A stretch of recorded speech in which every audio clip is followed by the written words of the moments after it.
안녕하세요. 저는 30살 이혼녀입니다. 여러분들은 혹시 가방끈 길이에 대해 어떻게 생각하시나요? 다들 인생에 있어서 가방끈 길이가 많은 영향을 미치지 않았나요? 저는 대학생 때 임신해서 어린 나이에 결혼하고 결혼 생활 내내 학식 교양을 넘치도록 좋아하는 시어머니에게 미치도록 시달렸어요. 하지만 인생사 세옹지마라 할까요? 사랑하는 아이가 있었기에 저는 다시 일어설 수 있었답니다. 결혼에는 한 번 실패했지만 인생에는 실패하지 않은 제 이야기를 꼭 들려드리고 싶습니다.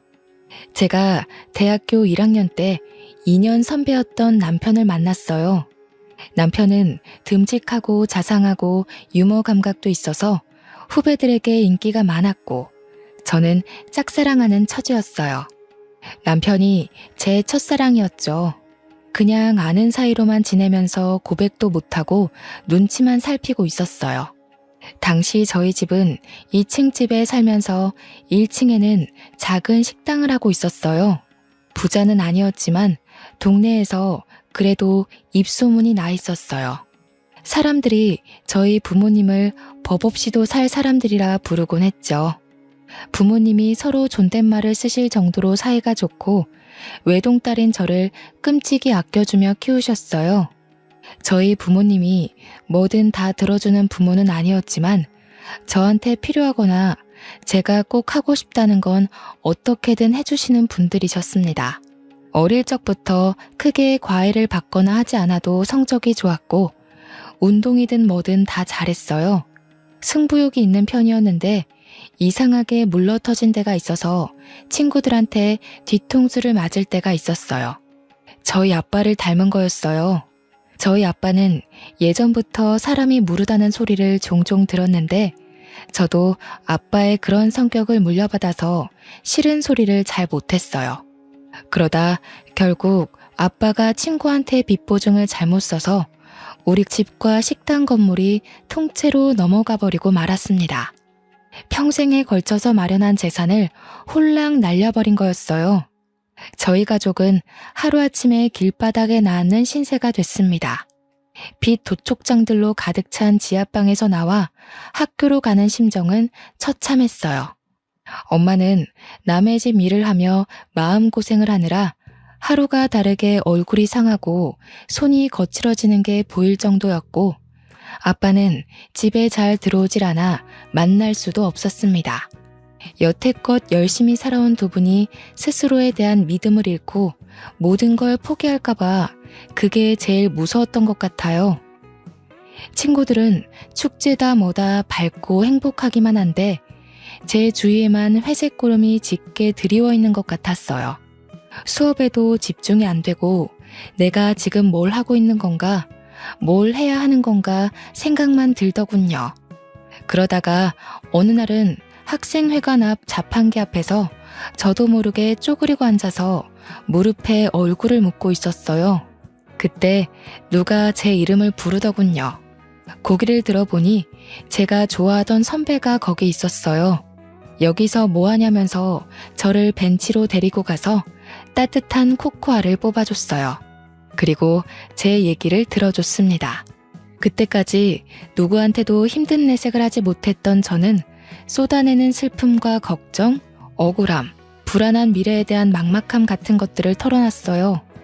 선배는 제 얘기를 가만히 들어주고 제 등을 토닥여주더라고요.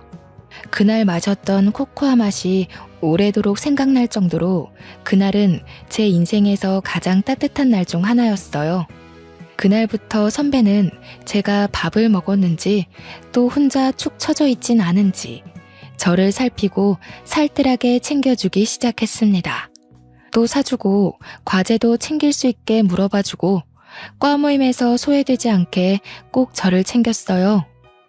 나중에 보니까 남편은 그렇게 누가 됐든지 간에 다른 사람이 힘들어하는 걸 그냥 지나치지 못하는 성격이었더라고요.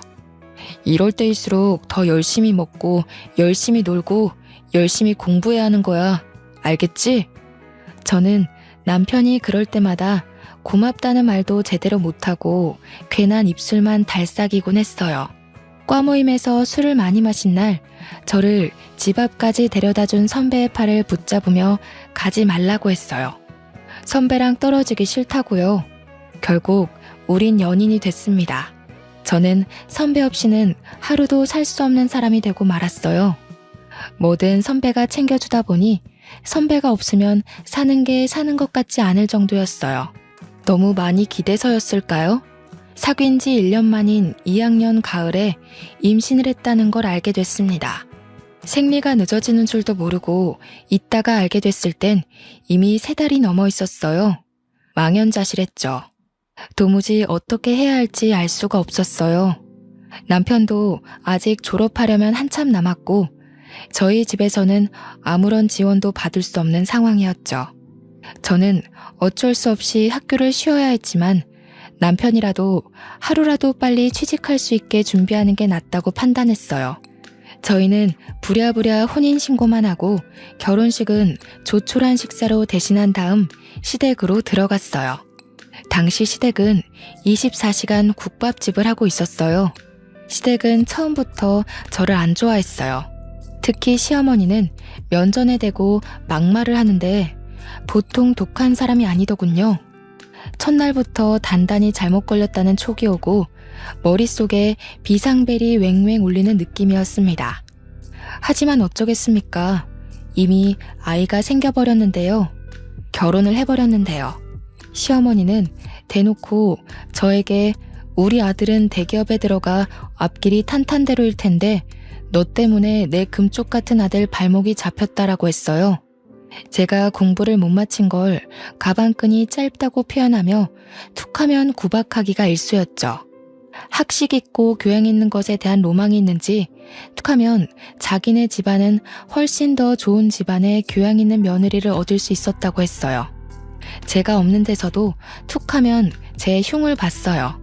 시아버지나 친척들에게 베어먹지도 못한 애가 우리 집안에 맨몸으로 오다니 이게 무슨 날벼락이냐고 하소연하는 걸 여러 번 들었죠. 저는 아들을 낳자마자 산후조리도 제대로 못하고 시부모네 식당을 도와줘야 했어요. 식충 취급하는 소리가 벽을 뚫고 들어오는 것 같아서 도저히 가만히 있을 수가 없었죠. 피덩이 같은 아기를 업고 식당에서 밤늦게까지 일을 했어요. 집에 들어가면 또 집안일을 해야 했는데 너무 바쁘고 눈치가 보이니까 그게 너무하다는 생각도 못하고 살았어요.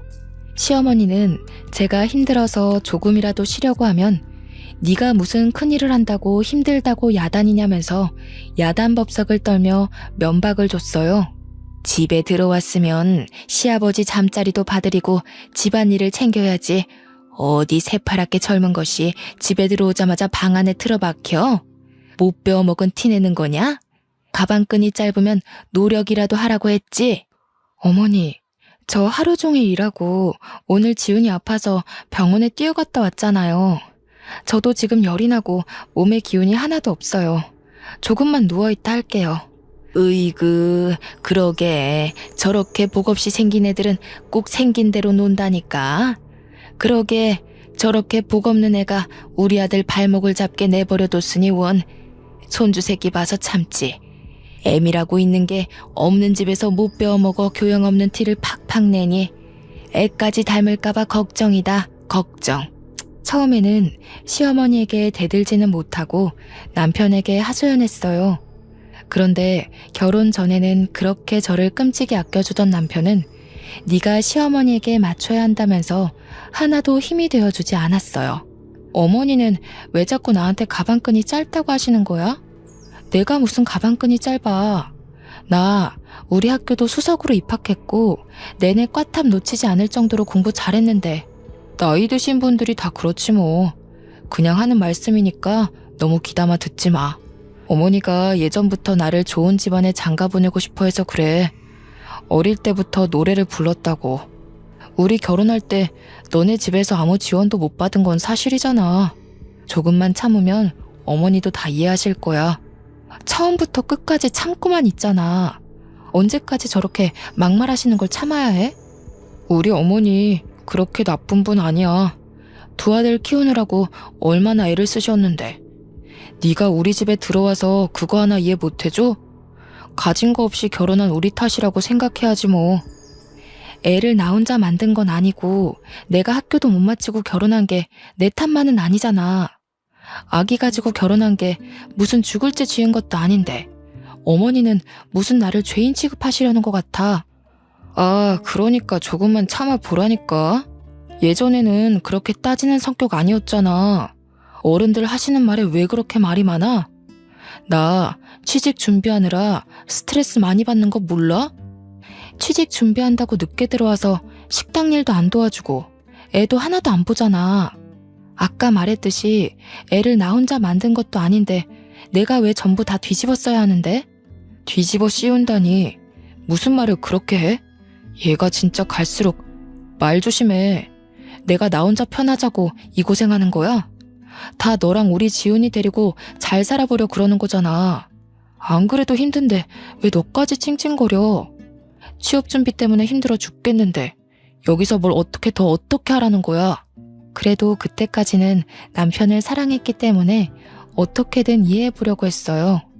자기 어머니를 끔찍이 생각하는 효자라서 고생하는 어머니 심기를 거스르지 않으려 한다고 알아서 남편을 헤아려주고 노력했죠. 생각해보면 정말 바보 같은 짓이었어요. 나중에 알고 보니까 제 힘든 건 귓등으로 듣던 남편은 취업 스터디 모임에서 여기저기 온갖 오지랖을 부리고 있었더라고요. 힘든 애들 고민 상담해준답시고 돌아다니고 발벗고 뛰어다니며 해결사 노릇을 하고 있었죠. 저는 과 친구들과 연락이 다 끊겨서 몰랐다가 나중에야 그 사실을 알게 됐어요. 그래도 밖에서 이 사람 저 사람 비위 맞춰주고 다닌 보람이 있었는지 남편은 진짜로 대기업에 취직을 했어요. 제 동기들이 취직 준비를 하고 좋은 데 취직하는 동안 저는 뒤처지는 느낌을 받곤 했어요. 동기들이 좋은 데 놀러가서 찍은 사진을 SNS에 올린 걸 보면 어쩐지 마음 한구석이 휑해지는 느낌을 받곤 했죠. 점점 사회인으로서 제자리를 찾아가는 동기들에 비해 제 모습이 초라해서 동기들이 연락해도 잘 받지 못했어요. 그래도 아이 키우는 재미가 있었고 예쁜 아이가 있다는 것에 만족하려 했어요. 아이가 말을 하고 걷고 하루가 다르게 자라는 걸 보면 또 하루를 살아낼 힘이 생기곤 했습니다.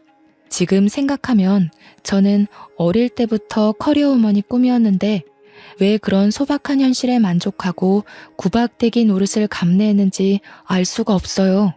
상황에 적응하는 것도 좋지만 자기 가치를 스스로 낮추는 행동을 하면 안 된다는 걸 지금은 깨닫게 됐습니다. 그러다 애가 3살이 되던 해에 남편 형이 뒤늦게 결혼한다고 신부감을 데려왔어요. 그 집은 큰아들을 어떻게든 판검사 만들려고 애를 써왔더군요. 사자 들어가는 걸 워낙 좋아하는 집이니까요.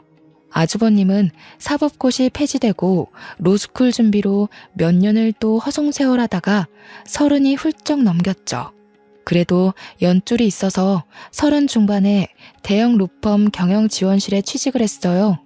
무슨 재주가 있었는지 결혼하겠다고 데려온 여자가 대학 교수라는 거였어요.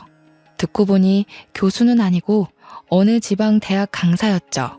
그래도 젊은 여자가 박사 학위까지 있는 데다 대학에서 강의까지 한다니 교양 학식 좋아하는 시어머니 입이 다 찢어졌습니다. 며느리가 될 사람 직업뿐 아니라 집안도 금융정보회사를 소유하고 있는 엄청난 부자라고 그렇게 좋아하는 거였죠.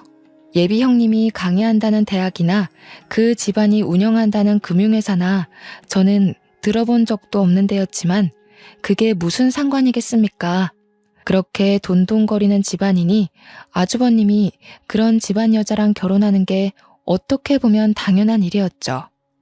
그 집안은 처음부터 돈을 아주 물쓰듯 쓰더군요.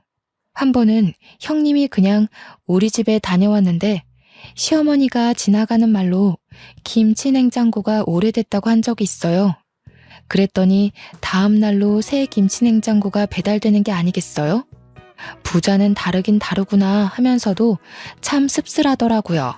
그놈의 돈이 뭔지. 시어머니는 대놓고 큰며느리만 보면 뭐가 필요하다, 뭘 새로 사야 한다고 늘어놓았어요. 그리고 큰며느리의 씀씀이에 비교해 저를 더욱 가차없이 깎아내렸습니다. 역시 대학에서 강의하는 사람은 다르다니까. 우리 큰며느리는 하고 다니는 것부터 말투까지 어쩜 저렇게 귀티가 나는지. 이번에 큰애가 바꿔준 소파가 이게 글쎄 이태리제 가죽이래요. 우리 큰아들이 판검사는 못됐어도 와이프 복은 있지 뭐냐. 내가 큰며느리만 보면 콧노래가 절로 나온다니까. 어머니 얼굴이 요즘 활짝 피셨네요. 그에 비해 작은 아들은 에휴, 도대체 좋은 대학 보내서 좋은 데 취직시키면 뭐하냐? 저런 여자랑 사는데. 죽 써서 개 줬지 뭐. 너 이태리제 가죽 만져봤어? 네 형님 덕에 여기 앉아볼 수 있는 걸 행운으로 생각해라. 저는 거기 앉을 시간도 없어요. 큰애는 이렇게 집안에 도움이 되는데 너는 도대체가 집에서 하는 게 뭐냐? 시집 올 때 땡전 한 푼 없이 왔으면서 제대로 하는 것도 하나도 없고 가방끈이 짧아서 그런가 염치 없는 것도 집안 내력인지. 애 키우는 게 힘들잖아요. 동서도 열심히 하는데 너무 그러지 마세요. 애 키우는 게 무슨 유세 부릴 일이야? 지가 열심히 하는 게 뭐가 있어. 요리를 잘해? 그렇다고 돈을 잘 벌어와. 아니면 뭐 교양이 있어서 애를 영재로 키워? 그러면서 맨날 힘들다. 우리 때는 애 키우면서 밭도 갈고 집안 어른들까지 모셨어. 엄살 부리지 말라 이거야. 그게 다 가방끈 짧은 티를 내는 거라니까. 어머니, 제가 무슨 가방끈이 짧다 그러세요. 오빠랑 똑같은 대학에 제가 성적도 훨씬 더 잘 나왔는데. 성적 잘 나오면 뭐해? 네가 지금 그 잘난 성적 가지고 할 수 있는 게 뭐가 있어? 성적 잘 나와서 애를 잘 키워? 식당 일을 잘해서 장사가 잘 되게 해. 나가서 땡전 한 푼 벌어올 수 있어? 네 형님처럼 가서 대학생들을 가르칠 수 있어? 시어머니는 명절이나 집안 행사가 있을 때도 저한테만 일을 시켰어요. 큰며느리는 학생들 가르치느라 바쁘니까 집에 와서는 쉬어야 한다면서요. 형님 네애가 집에 올 때마다 한우며 명품이며 비싼 선물을 잔뜩 들고 오니까 아예 손님 취급을 하더군요. 저를 집안의 일꾼, 노예 취급하는 거랑은 완전히 반대였습니다. 시어머니는 큰며느리가 명절에 해외여행을 간다고 해도 흔쾌히 보내줬어요. 해외여행 다녀오면서 명품 선물을 사왔기 때문에 오히려 여행 가는 걸 반겨하는 눈치였어요. 하루 종일 식당에서 일하면서 애까지 보느라 음식 냄새 배고 김치 국물 묻은 옷을 입고 다니는 제 모습에 비해 형님은 명품으로 휘감고 다녔죠. 시어머니는 그걸 또 비교해서 저를 깔아뭉갰습니다. 너는 네 형님 좀 보고 배워라. 저 스카프 좀 한번 봐. 하기는 저렇게 우아한 거는 아무나 소화할 수도 없지. 너는 어떻게 된 애가 나이가 5살 많은 큰애보다 늙어 보이고 후줄근해하냐? 에그 젊은 애가. 너도 거울 좀 보고 좀 꾸미고 다니고 그래라. 남들 보기 창피하지도 않니? 우리 형우가 밖에 나가서 너 때문에 창피하면 어쩌려고. 채통이라는 것도 모르니? 하기는 품이라는 걸 배워본 적이 없을 테니. 어머니, 제가 꾸밀 시간이 어디 있어요? 하루가 36시간이라도 모자란 사람이 저예요. 그리고 저번에 제가 5만 원짜리 윗돌이 하나 사왔다고 며칠 동안 뭐라고 그러셨잖아요. 옷도 못 사고 미용실 갈 시간조차 없는데 제가 무슨 재주로 꾸미고 다녀요. 저라고 뭐 안 꾸미고 싶어서 안 꾸미는 줄 아세요? 친구들 예쁘게 하고 좋은 데 놀러 가는 거 보면 저라고 안 부러운 줄 아세요? 저 말하는 꼬락서니 하고는 어디다 대고 버르장머리 없이 말대답이야? 한시라도 못 배운 티를 안 내면 곧불이 나지. 그럴 때마다 분통이 터져서 견딜 수가 없었고 마음 같아선 다 뒤집어 엎고 싶었지만 어린 아들에게 안 좋은 영향이 갈 것 같아 매번 끝까지 가지는 못했어요. 결혼할 때 아무것도 못 들고 온 내 죄다 하고 생각하려고 했죠. 지금 생각하면 제가 참 순진하고 바보 같았죠. 그저 좋게 생각하려고 애를 쓰니 상황이 점점 더 악화되는 거였어요. 이미 도를 넘어섰던 시어머니의 막말은 더 심해져서 아이한테까지 미쳤어요. 전부터도 툭하면 애가 지엄마 닮아서 못났다는 말을 하더니 애가 4살이 되면서부터는 대놓고 애한테 핀잔을 주더군요. 그리고 저한테는 저희 부모까지 들먹이기 시작했죠. 집안 꼴이 이게 뭐냐? 내가 식당 일 끝나면 집안일도 살펴야 한다고 했지. 애 장난감에 빨랫감에 설거지는 하나도 안 돼 있고 도대체 너는 제대로 하는 게 뭐야? 너희 엄마가 집안 살림 하는 법도 안 가르치던? 하기는 쥐뿔도 없는 집안이 가르치면 뭘 가르치겠어?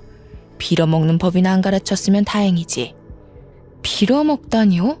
무슨 말씀을 그렇게 하세요? 아무리 그러셔도. 아니다. 빌어먹는 법을 가르쳐서 애가 이렇게 됐는지도 모르지.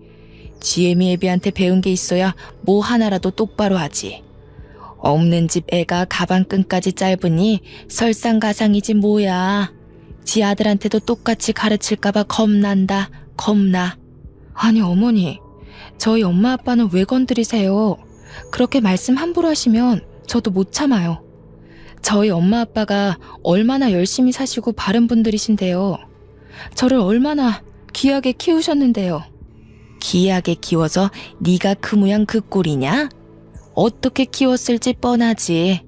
내가 너를 보면 너희 부모를 모르겠어? 내 눈은 못 속인다. 이 염치 없는 거사. 저희 엄마 아빠 주변에서 다 법 없이도 사실 분들이라고 하셨어요. 저희 엄마 아빠는 집안에서 함부로 큰 소리도 내지 않는 분들이세요. 어머니처럼 함부로 남의 험담하는 분들이 아니시라고요. 뭐야? 이 가방끈 짧은 년이 지금 나한테 뭐라고? 그러니까 내가 너를 보면 네 부모를 안다고 하는 거야. 어디 버르장머리 없이 시어머니한테 꼬박꼬박 말대답을 해? 네가 그렇게 못 배워먹은 티를 내니까 니네 아들이 배우잖아. 시어머니는 제 아들을 다른 사람들에게 자랑할 때는 우리 손주 하시면서 저한테 흉볼 때는 니네 아들이라고 부르면서 깎아내렸습니다. 어떨 때 보면 손주라고 생각하는 건지 원수의 자식이라고 생각하는 건지 헷갈릴 정도로 어린애한테 꼬투리를 잡고 흉을 보더군요. 한날은 애가 밥을 먹다가 옷에 음식이 떨어져서 얼룩이 좀 생겼어요. 그걸 본 시어머니가 쯧쯧거리면서 애한테 이러는 거였습니다. 에휴, 진짜 내가 저럴 줄 알았지. 지 엄마네 가족 닮아서 하는 짓이 어찌나 없어 보이는지. 지 엄마 닮아서 밥도 빈티나게 먹네. 그날 아이를 재우면서 많이 울었습니다. 잠든 아이를 쓰다듬고 또 쓰다듬었어요. 참아야 한다. 우리 지훈이를 위해 내가 못할 일이 뭐가 있겠나. 하지만 지금도 애가 자라면서 점점 눈치를 보는 게 눈에 보이는데 저런 할머니 곁에 있다가는 애를 망칠지도 모르겠다는 생각이 들더군요. 저는 그날부터 시어머니가 막말을 할 때마다 휴대폰 녹음기를 켜는 습관이 생겼습니다. 아이를 보호하기 위해 뭐라도 해야겠다는 생각에 지푸라기라도 잡는 심정으로 한 일이었죠. 그러다 저희 엄마가 식당 근처에 볼 일이 있어서 왔다면서 들르신 적이 있었어요. 엄마는 잠깐 얼굴만 보고 간다면서 극구 사양하시는데 저는 오랜만에 만난 엄마에게 꼭 밥 한 끼를 대접해드리고 싶었어요. 그동안 고생하시는 거 알면서 바쁘다는 이유로 제대로 찾아뵙지도 못하고 어려운 형편에 도움이 되어드리지 못했으니 항상 마음 한구석이 아렸거든요. 추운 겨울날이었습니다. 엄마는 호박 시루떡을 보자기에 잘 싸서 가지고 왔어요. 제가 어릴 때부터 좋아하던 음식이었죠. 그런데 떡을 받아든 시어머니의 눈치가 영 떨떠름했습니다.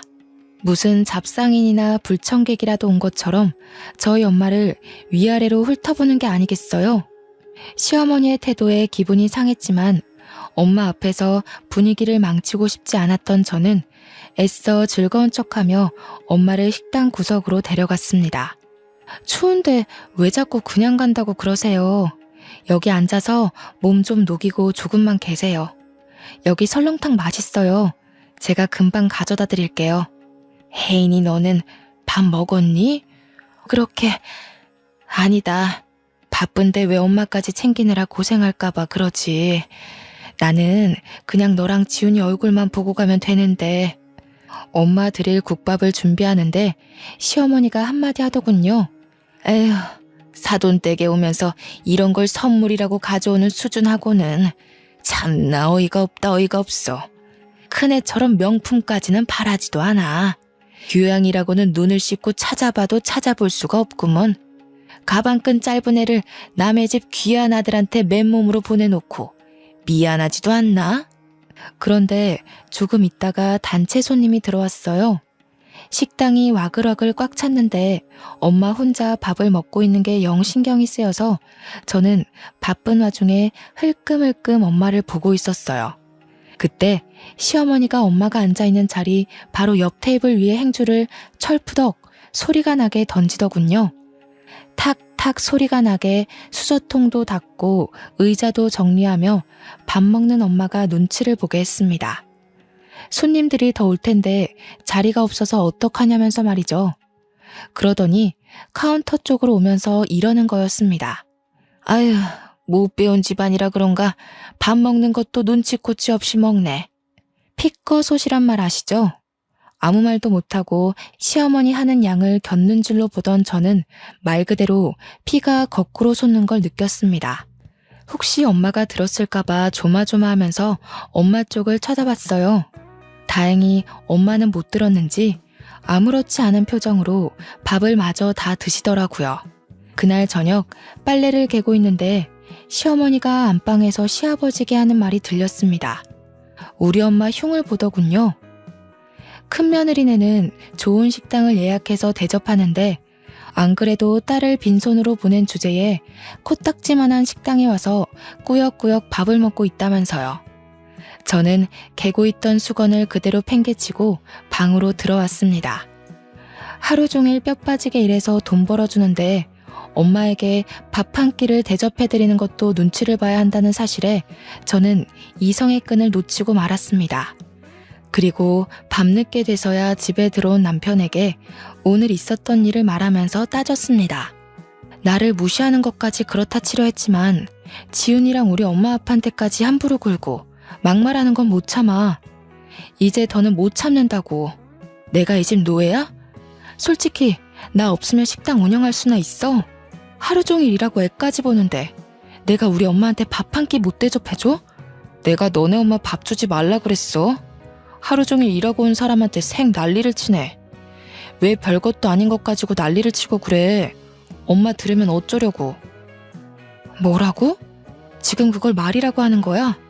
나는 어떻게든 오빠 맘 편하게 해주려고 지훈이 잘 키워보려고 꾸역꾸역 다 참아왔는데 어떻게 오빠가 나한테 이럴 수가 있어. 맨날 늦게 들어오고 일 때문이라고. 나는 일주일에 외출 한 번 못하는데 혼자 밖에서 놀러 다니니까 좋아? 목소리 낮추라고 했지. 얘가 진짜 점점 왜 이래? 너 예전엔 안 이랬잖아. 왜 이렇게 변했니? 진짜 무섭다 무서워. 아니, 아직 안 변했어. 진짜 무서운 게 뭔지 보여줘? 그때 밖에서 듣고 있던 시어머니가 들어와서 제 뺨을 때리더군요. 무슨 일인지 상황 파악을 못해 멍하고 있는 저에게 시어머니는 어디서 큰 소리를 내냐, 못 베어먹은 티를 낸다면서 소리를 질렀어요. 그리고 머리채까지 잡아당겼습니다. 저는 저도 모르게 시어머니 머리끄덩이를 같이 잡아당겼어요. 제가 무슨 일을 하고 있는지조차 모를 정도로 화가 나 있었어요. 그날 밤을 뜬 눈으로 지새운 저는 아침 일찍 짐을 챙겨 그 집에서 나왔습니다. 아들에게 한마디도 못하고 나오는 것이 걸렸지만 아들 얼굴을 보면 도저히 발이 떨어지지 않을 것 같았어요. 그 길로 저는 신림동 고시촌으로 들어갔습니다. 엄마 아빠가 보고 싶었지만 친정에 가면 두 분이 슬퍼하실까봐 도저히 갈 수가 없었어요.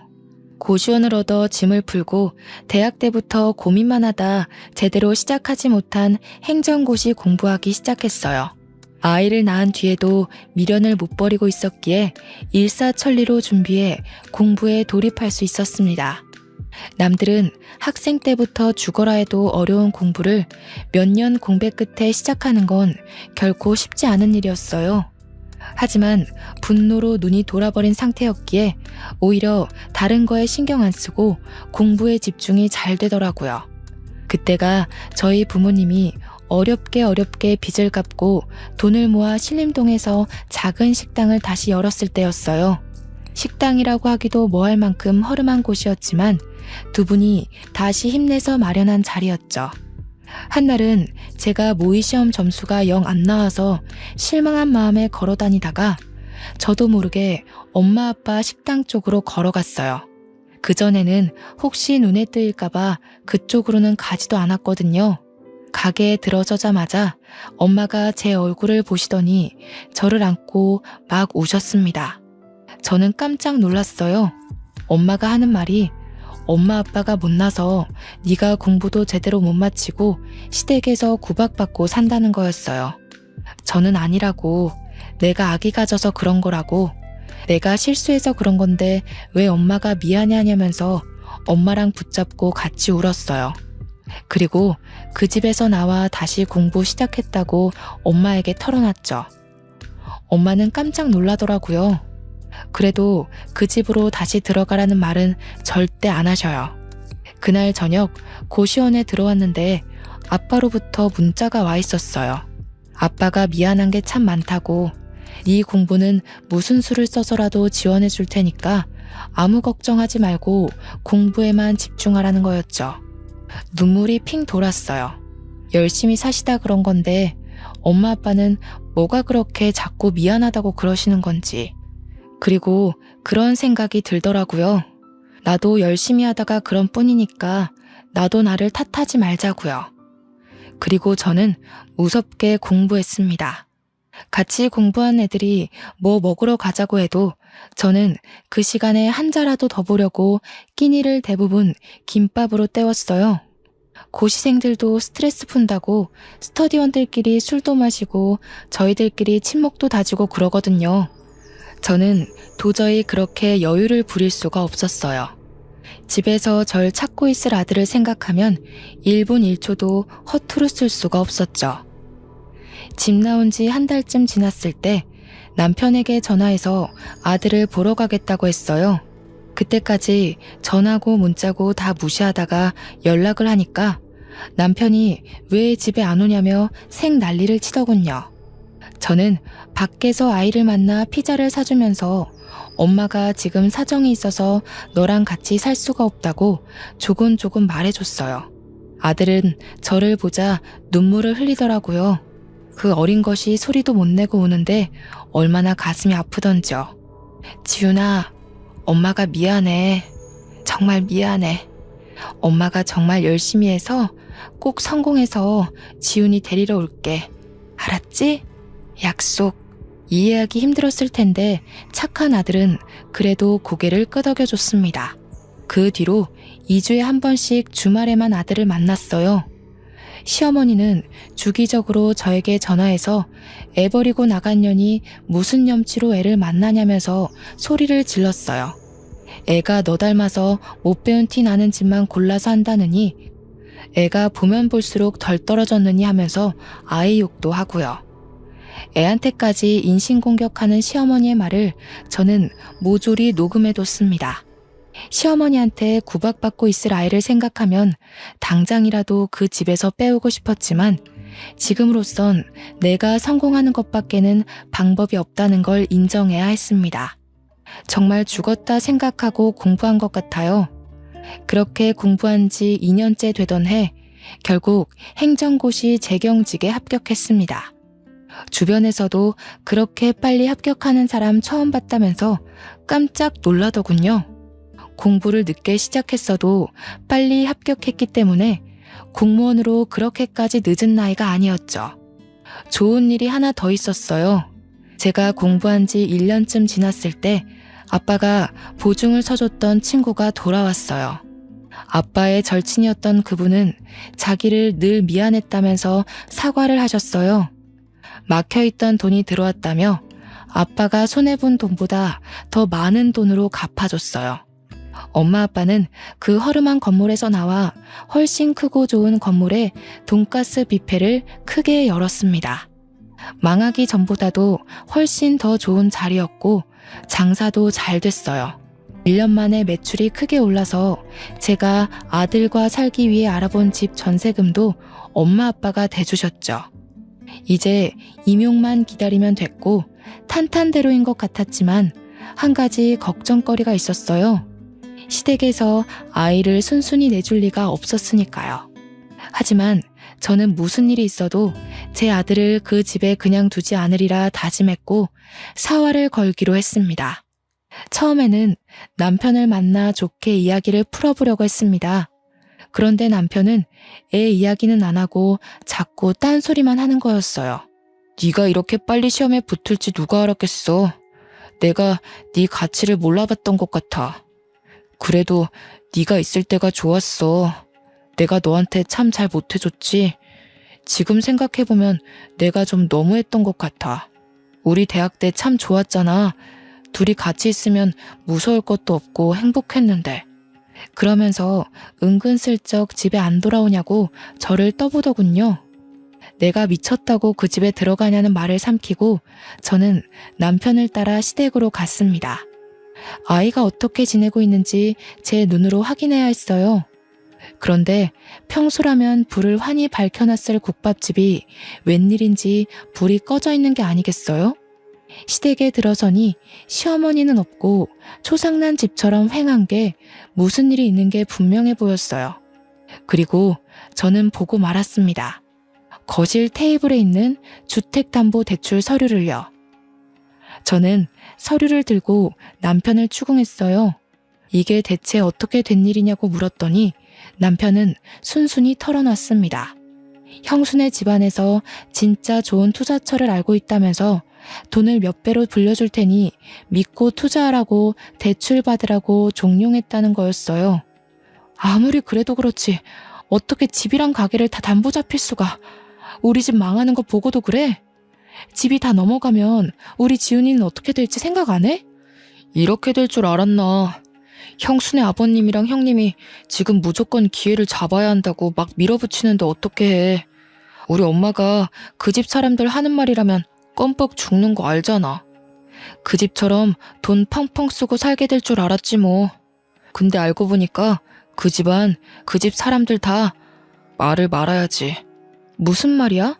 왜 말을 하다 말아? 그러게, 내가 전부터 그랬잖아. 돈이라는 건 정직한 거라고. 공짜로 돈 벌어준다는 사람들은 의심부터 해야 한다고 했잖아. 그 집 사람들 처음부터 좀 이상했어. 왜 순진무구하게 그 사람들 말을 다 믿고 그래? 아, 그러게 말이다. 네 말을 들었어야 하는데. 그 집 사람들 지금 주식 조작으로 잡혀갔어. 형수님 아버지랑 다. 뭐라고? 내가 하는 말은 귓등으로 듣더니 꼴 좋다. 이제 어쩔 거야? 모르겠어. 나도 모르겠어, 혜인아. 우리 이혼 다시 생각하면 안 될까? 지금 형이랑 형수도 이혼하는 판에 나까지 이혼하면.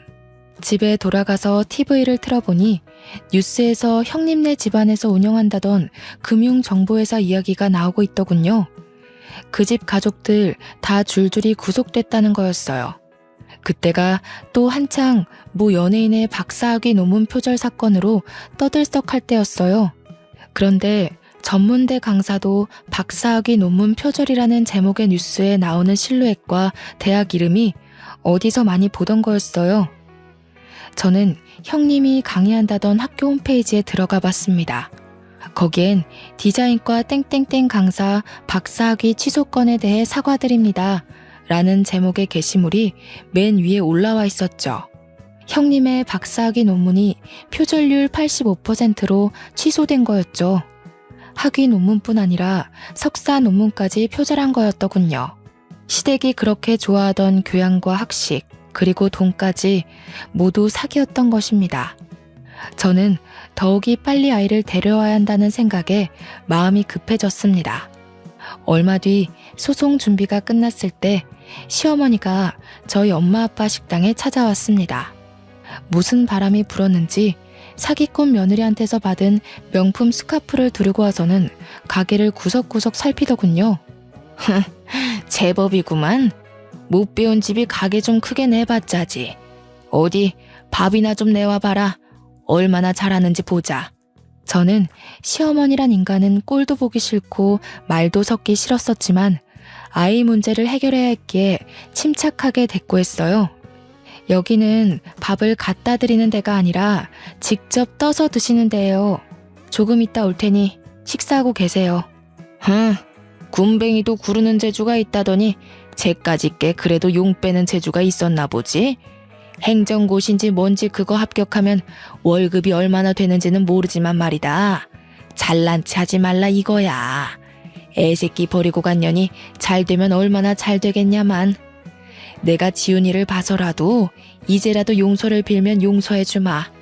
애한테는 그래도 엄마가 있어야지. 어머니한테 용서 빌릴 한 적 없어요. 이상한 소리 마시고 식사 안 하실 거면 나가세요. 저 말하는 꼬락서니 하고는 네가 그러니까 본데 없는 년이라는 거야. 니까짓게 시험 좀 붙었다고 근본이 달라지는 줄 알아? 좋은 말로 할 때 저는 시어머니 말을 무시하고 가버렸어요. 제가 변호사와 통화한 뒤 나가보니 홀이 난장판이 돼 있더군요. 시어머니가 밥을 안 떠준다면서 직원들에게 삿대질을 하고 머리채까지 잡은 거였어요. 정말 황당하기가 이를 데가 없었어요. 행패를 부리는 것도 정도가 있지. 시어머니는 그래도 분이 안 풀렸는지 고래고래 소리를 지르고 있었어요. 손님들은 물론 주방 직원들까지 나와서 미친 여자가 하는 꼴을 구경하고 있었죠. 아니, 어디서 서빙이나 하는 것들이. 밥을 가져오라면 가져올 것이지. 내가 너같이 천한 것들한테까지 무시당할 줄 알아? 당장 무릎 꿇고 사과해. 사과 안 해? 저는 주방으로 들어가 양동이에 물을 받아가지고 나왔습니다. 그때까지도 소리를 지르고 있는 시어머니에게 다가가 물을 냅다 뿌려버렸어요. 시어머니는 물에 빠진 생쥐꼴이 되어서도 악을 바락바락 쓰는데 진짜 악기가 따로 없더군요. 가방끈 짧은 년이 내 아들한테 들러붙을 때부터 알아봤어야 했어. 우리 집안 말아먹은 것까지 모자라서 나를 무시해? 어휴 분해. 내가 오늘 이 집안 아장 내버리지 그냥 갈 줄 알아? 교양 그렇게 좋아하시더니 사기꾼 집안한테 당하고도 아직도 정신 못 차리셨어요? 어디서 뺨 맞고 여기 와서 화풀이세요. 사과는 어머니가 저희 직원들한테 하셔야죠. 진짜 교양 없이 왜 이러세요? 그리고 제가 여태 알면서도 가만히 있었는데 가방끈 짧은 건 어머니 아니에요? 중학교 때 퇴학당해서 초졸이시라면서요. 학벌 콤플렉스 때문에 교양 하시는 걸 알겠는데 사기꾼은 조심하셔야죠. 뭐야? 인연이. 시어머니가 저한테 달려들어 머리채를 잡으려 할 때 저희 아빠가 중간에 끼어 시어머니를 밀쳐버렸어요. 이 여자가 진짜 미쳤나? 남의 집 귀한 딸한테 감히 뭐가 어쩌고 어째? 어디서 무식하게 남의 집 영업장에서 소리를 지르고 남의 귀한 식구들한테 행패를 부려? 우리는 직원들도 다 우리 식구들이야. 이러고도 무사할 줄 알아? 당장 꺼져. 꺼지지 못해? 영업방해로 손해본 거 다 청구할 줄 알아. 그리고는 경찰이 와서 시어머니를 끌어냈습니다. 저는 더 이상 시댁 식구들과 말로 해결하려 해서는 안 된다는 걸 깨달았어요. 바로 이혼 소송에 돌입했습니다. 얼마 뒤 대학 때 가장 친했던 과 동기에게 연락이 왔어요. 친구는 졸업 직후 유학을 갔다가 돌아와서 저에게 연락한 거였어요. 친구가 하는 말은 충격적이었습니다. 친구네 사촌 오빠가 제 남편과 같은 회사에 다녀서 들었는데 남편이 같은 부서 유부녀와 정분이 나서 회사에서 쫓겨났다는 거였어요. 그 여자 남편이 회사에 찾아와서 난동을 부리는 바람에 임원 회의까지 소집되고 결국 회사에서 권고사직 시키기로 했다는 거였습니다. 들어보니 남편은 또 고민 상담 해준답시고 그 여자와 가까워졌다는군요. 이렇게 오지랖을 넓게 쓰더니 결국 제 발등을 찍은 거였죠. 이제는 화도 안 나더라고요. 솔직히 속이 시원했습니다. 시어머니가 저를 그렇게 괴롭히고 하대해도 강 건너 불구경이더니 꼴 좋다는 생각만 들고요. 그 뒤로 어떻게 됐냐고요? 시간이 걸리기는 했지만 소송을 통해 양육권을 가져왔습니다. 남편이 직업이 없는 데다 시어머니가 애를 정서적으로 학대한 정황이 명확했기 때문에 어렵지 않게 양육권을 가져올 수 있었어요. 그 인간이 빈털털이라 양육비는 얼마 못 받았지만 제가 그 집 식당에서 하루 종일 일하며 재산 증식에 도움 준 것이 인정돼 위자료도 1억 가까이 받게 됐어요. 시댁이 돈을 잃은 건 제 탓이 아니니까요. 시댁 식구들은 남편은 물론 시아버지까지 저에게 전화해서 회유도 하고 화도 내며 돌아오라고 매달렸습니다.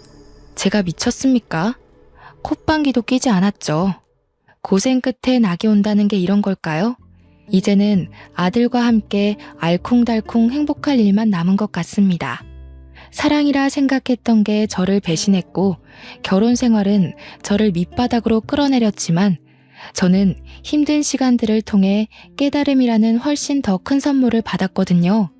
지금까지 제 이야기를 들어주셔서 감사합니다. 마지막으로 여러분도 인생에 시련이 온다면 거기가 끝이라 생각하지 마시고 한 번 더 도전하셨으면 좋겠다는 말을 꼭 하고 싶어요. 시련이지 실패가 아니라는 말도 있잖아요. 추운 날씨에 감기 조심하시고 우리 인생 파이팅입니다.